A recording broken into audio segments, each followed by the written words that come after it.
샬롬 샬롬 샬롬 샬롬 샬롬. 하나님 사랑합니다. 여러분 주 안에서 사랑합니다. 오늘 에레미야 32장 37절에서 41절 고난 회개 회복의 선순환 이런 제목으로 함께 은혜를 나누죠. 37절부터 보겠습니다. 보라, 내가 노여움과 분함과 큰 분노로 그들을 쫓아보내었던 모든 지방에서 그들을 모아들여 그곳으로 돌아오게 하여 안전히 살게 할 것이라. 그들은 내 백성이 되겠고 나는 그들의 하나님이 될 것이며 내가 그들에게 한 마음과 한 길을 주어 자기들과 자기 후손의 복을 위하여 항상 나를 경외하게 하고 내가 그들에게 복을 주기 위하여 그들을 떠나지 아니하리라 하는 영원한 언약을 그들에게 세우고 나를 경외함을 그들이 마음에도 나를 떠나지 않게 하고 내가 기쁨으로 그들에게 복을 주되 분명히 나의 마음과 정성을 다하여 그들을 이 땅에 심으리라 이렇게 말씀하고 있습니다. 나라가 아주 요즘에 정말 아주 뒤숭숭하죠. 12.3 계엄령 이후에 이게 파생된 여러가지 정치적, 사회적, 경제적 또한 종교적으로 깊은 수렁에 빠져있는 듯한 그런 느낌입니다. 여야 정치권은 끊임없이 대립으로 시끄럽고 주택시장 또한 혼란을 백성들은 좌절과 자괴감에 빠지게 하고 나라 경제가 바닥을 치니 시민들은 하루하루 먹고 사는 일로 버거워하고 차별금지법을 빌미로 동성애자들은 부끄러움도 모른 채 길바닥에 쏟아져 나왔었죠.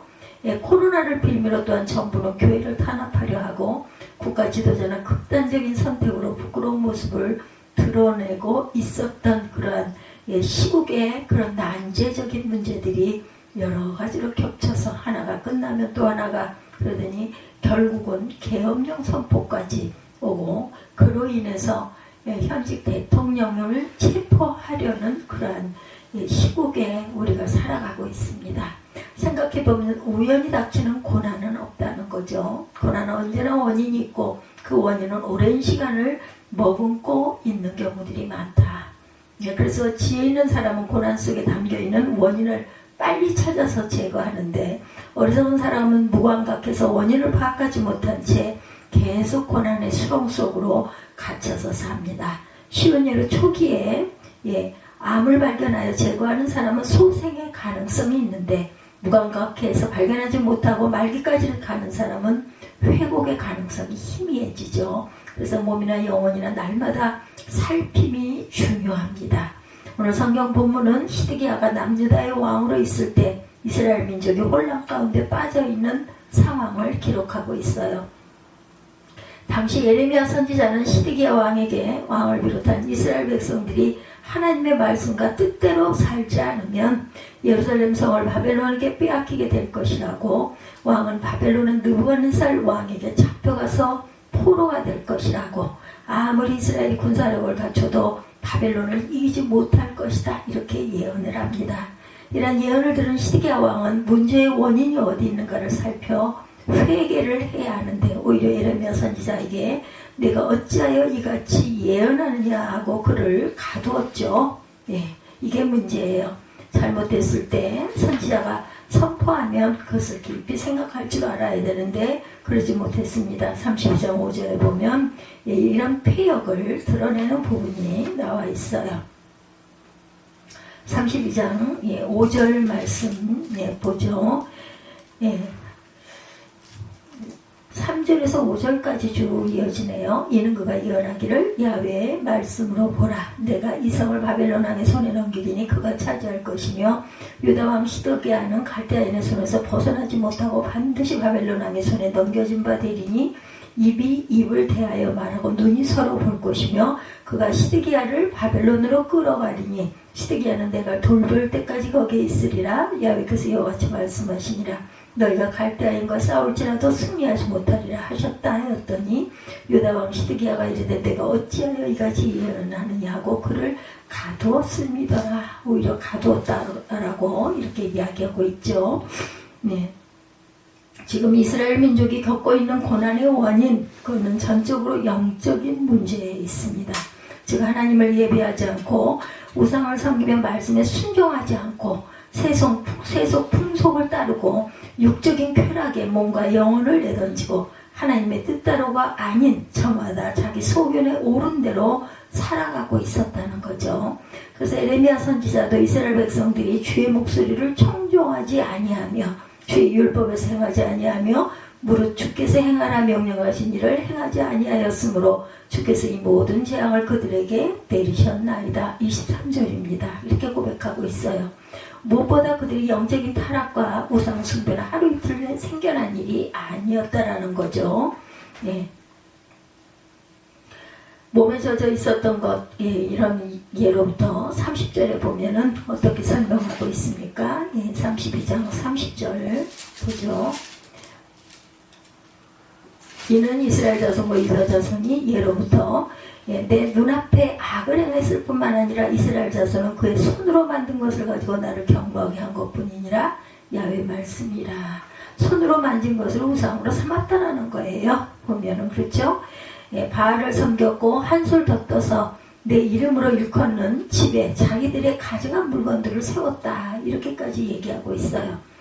가증한 물건들 34절에 내 이름으로 일컫는 집에 자기들의 가증한 물건들을 세워서 그 집을 더럽게 하며 흰놈의 아들의 골짜기 바알의 산당을 건축하였으며 자기들의 아들들과 딸들을 몰래 앞으로 지나가게 하였느니라. 그들이 이런 가증한 일을 행하여 유다로 범죄하게 한 것은 내가 명령한 것도 아니고 내 마음에 둔 것도 아니니라. 이렇게 말씀하죠. 이 일 정도로 나라 전체가 우상 숭배에 빠져 있었다라는 거예요. 이런 사건들 하나님께서 예레미야 선지자를 통해 너희들 그렇게 살면 안 된다고 끊임없이 경고를 했지만 그들이 틈을 내게로 돌리고 얼굴을 내게로 향하지 아니하며 내가 그들을 가르치되 끊임없이 가르쳤는데도 그들이 교훈을 듣지 아니하며 받지 아니하고 33절입니다. 패역함을 자꾸 드러냈다.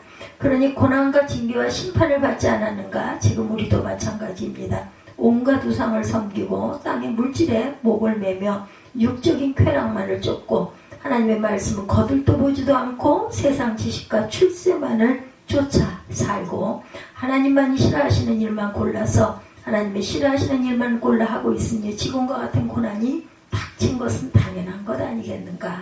특히 성도라는 이름은 있으니 성도의 삶을 살지 못했고 세상에서 빛과 소금의 역할을 감당해야 하는데 오히려 하나님의 영광을 가리는 부끄러운 삶을 살았고 또한 교회 또한 세상과 구별되어 거룩한 공동체가 되어야 하는데 오히려 세상의 공동체만도 못하니 지금 세상으로부터 지탄을 받고 수치를 겪고 있는 것이 아니겠는가.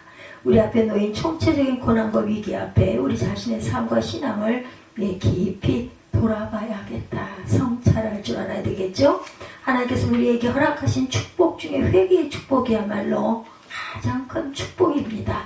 회개는 이전의 죄를 청산할 수 있는 기회고 새로운 삶을 허락받을 수 있는 귀한 기회이기 때문이죠. 인간은 죄를 지어서 심판을 당하는 것이 아니라 회개치 않아서 심판을 받습니다. 완벽한 인간이 없어요. 한 번도 틀리지 않을 사람이 어디 있겠는가. 연필 뒤에 지우개를 달아놓은 것은 인간의 실수와 잘못을 인정하는 것이 아니겠는가. 틀렸으면 지우면 됩니다. 물론 자국이 좀 남겠지만 다시 한 번 더의 기회를 허락받을 수 있다라는 거죠. 하나님은 우리를 지으셨기에 우리의 연약함을 아시고 우리가 눈만 뜨면 죄 지은 생각을 하는 것도 이미 알고 계신다. 그래서 우리에게 죄를 짓지 말라는 것이 아니라 죄를 지었을 때 회개함으로 다시금 기회를 허락받아라 라는 것입니다.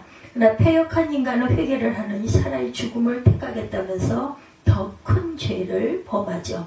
물론 자신의 잘못이 만천하에 드러나고 사람들의 입에 구설수로 오르내리고 이리저리 끌려다니면서 조사를 받아야 하는 상황이 쉽지는 않겠지만 그래도 잘못을 했으면 죄값을 받고 회개를 해서 다시 한번 기회를 허락받는 것이 순리이겠죠. 그렇지 않고 끝까지 자존심을 내세우면서 가족과 동료와 국민들에게 더 큰 아픔을 주고 가는 것은 온전한 삶이 아니라는 것입니다.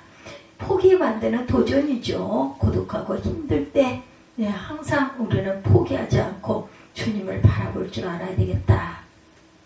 선택은 그런데 도전의 선택을 할 수 있는데 그건 본인의 몫입니다. 가룟 유다는 예수님을 은 30을 파는 죄를 지었겠습니까? 여러분들, 베드로도 예수님을 3번씩이나 부인하는 죄를 범했어요. 그들은 똑같이 불신앙의 죄를 범했으나 베드로는 눈물로 회개함으로 다시 한번 쓰임을 받는 제자가 되었고, 가룟 유다는 극단적인 선택을 함으로 역사에 죄인으로 두고두고 낙연이 찍히고 말았습니다. 유다라는 이름을 가룟 유다 이후에 짓는 사람이 없었다고 하죠. 우리는 살면서 하나님 앞에서는 사람 앞에 잘못했다는 말을 아예 안 합니다. 사실 잘못했다는 말은 유치원 때부터 배워서 알고 있죠. 죄를 범하면 실수한 것보다 더 큰 잘못을 회개하지 못함과 사과하지 못함이라는 겁니다. 용서를 구하고 회개를 하면 죄사함은 물론이고 자유함을 얻을 수도 있는데, 우리는 자격지심과 엉뚱한 자존심으로 끝까지 자기 의와 고집을 내세웁니다. 용서를 구하지 못하면 아집의 무식함을 더하니고, 그런 사람은 하나님 앞에서나 사람 앞에 절대로 인정을 받을 수가 없죠. 그것이 자존심이라고 생각해요. 그게 아니죠. 자존심이 아닙니다. 자만입니다. 자만. 이 코로나 재앙, 우리가 2년 3년여를 지나면서 우리의 부끄러운 죄와 허물을 하나님 앞에 내려놓고 회개하는 기회로 삼아왔는지, 회개만이 이 고난을 물러가게 할 수 있고 하나님의 은혜를 덧입을 수 있기 때문이에요. 그리고 정말 우리가 살았는지 죽었는지를 알 수가 없었어요. 코로나 그때. 그렇죠? 언제 무슨 일로 내가 코로나에 감염이 될지 알 수가 없습니다. 아무리 지키라는 걸 열심히 지켜도 그렇게 감염이 돼서 고통을 당하는 사람은 고통을 당하고, 지키는 것 같지 않은데 어디나 잘 다니고 하는 사람은 멀쩡하기도 하고, 그래서 알 수가 없는 거죠. 지나간 코로나 고난, 우리의 신령과 교회에 무조건 마이너스만 된 것은 아니지 않았는가 저는 생각합니다. 참 인생이 정말 하잘것없구나. 우리가 정말 들에 있는 풀 같구나, 이런 생각을 저는 했습니다. 우리의 생명은 정말 하나님의 손 안에 늘 있을 수밖에 없는 거구나. 그래서 고난이 우리가 축복의 기회가 될 수 있다는 거죠. 우리가 이런 나 자신을 쳐서 복종시키고 죄를 씻어내고 새 사람으로 덧입으면 전화위복으로 심령이 변화되고 교회가 부흥되는 역사가 일어날 수도 있다. 하나님은 절대로 심판의 목적을 두시는 분이 아니시고요, 허락하실 회복과 축복을 준비해 놓으시고 우리의 회개의 기도를 기다리고 계시는 분이라는 것 잊지 맙시다. 그래서 너는 내게 부르짖으라 내가 내게 응답해 하겠고 내가 알지 못하는 크고 은밀한 일을 내게 보이리라고 예레미야 33장 3절에 말씀하고 있습니다. 내가 부르짖어 회개의 기도를 올릴 때 반드시 응답할 것이다. 우리가 올린 회개의 기도보다 더 크고 은밀한 축복을 허락하시겠다고 약속을 하셨어요. 이는 하나님은 일을 행하시는 야훼, 그것을 만들어 성취하시는 야훼이기 때문이죠. 오늘 본문에 예레미야 선지자는 회개하고 돌아오는 자에게 하나님께서 허락하시는 축복을 설교하면서 백성들에게 소망을 심어주고 있습니다. 지금은 비록 바벨론의 포로로 끌려가지만 하나님께서 다시금 예루살렘으로 돌아오게 인도해 주실 것이라는 소망, 37절이죠. 하나님은 당신의 자녀들이 광야의 수동과 바벨론에 빠뜨려지지 아니하시며 반드시 가나안의 본향으로 인도하시는 사랑의 하나님이시라는 것, 우리도 마찬가지죠. 지금 우리가 여러 가지 혼돈과 불안 속에 하루하루를 살아가고 있다 할지라도 하나님께서 반드시 질병과 고난을 종식시켜 주실 것이고 다시금 안전한 땅으로 회복시켜 주실 것이다. 하나님과 일체를 이룰 것이라는 소망이 38절에 증거되어 있습니다. 37절, 38절 한번 다시 읽어보도록 하죠. 보라, 내가 노여움과 분함과 큰 분노로 그들을 쫓아보내었던 모든 지방에서 그들을 모아들여 그곳으로 돌아오게 하여 안전히 살게 할 것이라. 그들은 내 백성이 되겠고 나는 그들의 하나님이 될 것이라. 내가 그들에게 한 마음과 한 길을 주어 자기들과 자기 후손의 복을 위하여 항상 나를 경외하게 하고 내가 그들에게 복을 주기 위하여 그들을 떠나지 아니하리라 하는 영원한 언약을 그들에게 세우고 나를 경외함을 그들의 마음에 두어 나를 떠나지 않게 하고 내가 기쁨으로 그들에게 복을 주되 분명히 나의 마음과 정성을 다하여 그들을 이 땅에 심으리라. 이렇게 말씀합니다. 결국 문제가 아니고 내가 하나님의 자녀가 되면 우리는 얼마든지 고난을 이겨낼 수가 있다. 하나님이 우리와 함께 하시는가가 문제이라는 거예요. 문제가 아니고 하나님이 나와 함께 하시는가, 이것이 관건입니다. 하나님을 내 편으로 만드는 믿음과 지혜가 있으면 얼마든지 고난이 유익이 되고 회복과 축복을 허락받게 될 줄로 믿습니다. 하나님을 경외하는 민족이 될 것이라고 39절에 말씀하죠. 그동안 이스라엘 백성들이 우상 숭배로 인하여 하나님을 등지고 백성들 간에도 마음이 갈라졌지만 이제는 하나님을 경외하는 일에 한마음이 될 것이며 다시금 제사장 민족, 언약 백성, 선민으로 우뚝 서게 될 것이다. 이렇게 약속을 하십니다. 우리도 마찬가지죠. 지금은 예배를 맡고 교회가 비난을 당했지만 하나님께서 이 땅의 교회를 지켜주셨고 모든 성도들은 반석 위에 세워주실 것입니다. 이런 소망을 갖고 가야 되겠죠. 내가 너희를 떠나지 않을 것이다. 40절입니다. 가장 큰 축복은 임마누엘, 내가 너와 함께 할 것이다. 하나님과의 동고동락이 아니겠습니까? 언약이 타기는 곧 하나님과의 영적 이혼이고 언약의 순종은 하나님과의 하나됨의 선언입니다. 형통과 회복은 임마누엘의 회복을 통해서만 맛볼 수 있음을 기억해야 되겠다. 우리 또한 어려움을 회복하기 위해서 임마누엘의 신앙을 회복해야 할 것입니다. 즉 하나님이 나와 함께 하실 수 있도록 우리의 심령도 회개를 통해 깨끗이 정리해 놔야 되겠고 우리 교회도 순결함으로 예비가 되어야 할 것입니다. 빛 대신 하나님은 빛 가운데만 거하시기 때문에 순결한 교회, 순결한 성도들이 돼야 되겠죠. 하나님이 나와 함께 하실 수 있도록 우리의 심령도 회개를 통해 깨끗하게 정리해 놔야 되겠죠. 또한 순결을 예비하고 빛 대신 하나님은 빛 가운데만 거하시기 때문이라는 것을 절대 잊지 말자. 너희를 뽑지 않고 심을 것이다. 41절이죠. 지금은 이스라엘 백성들을 예루살렘에서 뽑아 바벨론으로 심어놨지만 이제는 그들을 다시금 예루살렘으로 옮겨 심을 것이다. 마음과 정성을 다해 관리하고 키워주실 것이며 예루살렘에 뿌리를 내리도록 인도하실 것임을 분명히 밝히고 계세요. 우리도 마찬가지죠. 하나님께서 뽑으시면 그 즉시 말라 죽을 수밖에 없고 자리를 잡지 못해 떠돌이 인생이 될 수밖에 없다. 피난처가 되시고 반석이 되신 하나님께 뿌리를 깊이 내려야 할 줄 믿습니다. 그래서 좌로나 우로나 치우치지 말고 어떤 고난에도 요동치 않고 시냇가에 심은 나무처럼 평안함과 풍성함의 과실을 맺는 복된 삶을 살아가야 되겠다. 또한 약속의 복을 허락하실 것이라고 42절에도 말씀하죠. 언약의 하나님께서 언약을 성취해 주실 것이다. 하나님의 언약은 결국 축복으로 결실을 맺습니다. 야훼께서 이같이 말씀하시니라. 내가 이 백성에게 이 큰 재앙을 내린 것 같이 허락한 모든 복을 그들에게 내리리라. 너희가 말하기를 황폐하여 사람이나 짐승이 없으며 갈대아인의 손에 넘긴 바 되었다는 이 땅에서 사람들이 밭을 사되 베냐민 땅과 예루살렘 사방과 유다 성읍들과 산지의 성읍부터 예레미야에게 임하여 이르시되 이스라엘의 하나님 야훼께서 이와 같이 말씀하시니라. 너는 가서 부정이 넘어갔네요.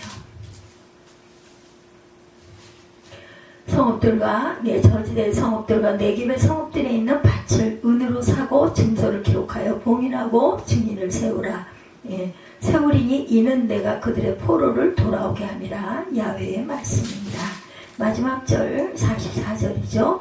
너희가 말하기를 황폐하여 사람이나 짐승이 없으며 갈대아인의 손에 넘긴 바 되었다는 이 땅에서 사람들이 밭을 사되 베냐민 땅과 예루살렘 사방과 유다 성읍들과 산지의 성읍들과 저지대 성읍들과 네겝의 성읍들에 있는 밭을 은으로 사고 증서를 기록하여 봉인하고 증인을 세우려니 이는 내가 그들의 포로로 돌아오게 함이니라. 야훼의 말씀이니라.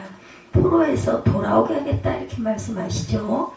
지금 우리도 개인의 심령이나 교회의 환경이 더 큰 어려움을 겪는다 할지라도 하나님께서 각각의 심령에는 영적인 충만함으로 늘 채워주시고 이 땅의 교회에 영적인 부흥을 허락해 주실 줄로 믿습니다. 이는 하나님께서 우리를 당신의 자녀로 삼으셨고 이 땅의 교회를 신이 세우셨기 때문이다.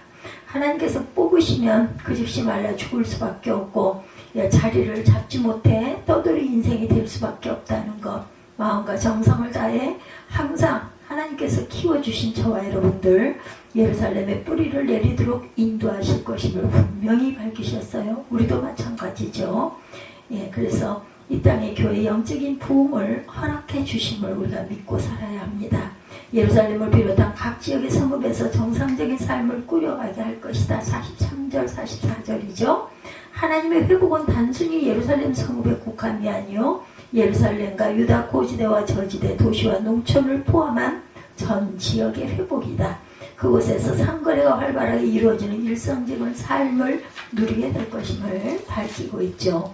우리 또한 마찬가지다. 지금 이 땅은 영육간의 모든 것이 막혀있지만 장차 신앙생활도 경제생활도 갑자기 열리게 될 것이요 정상적인 삶, 일상의 삶으로 다시금 회복시켜 주시겠다는 확신을 가지고 소망을 잃지 않기 바랍니다. 지금 비록 고난 중에 있다 할지라도 우리 모두가 회개하고 하나님 앞으로 더 가까이 다가가서 하나님께서 우리에게 긍휼히 여겨주셔서 축복하시는 너는 내게 부르짖으라 그걸 내가 들을 것이요 크고 비밀한 일도 보여주시리라고 말씀하신 이 약속을 믿고 살아가는 저와 여러분들이 되셔야 할 줄 믿습니다.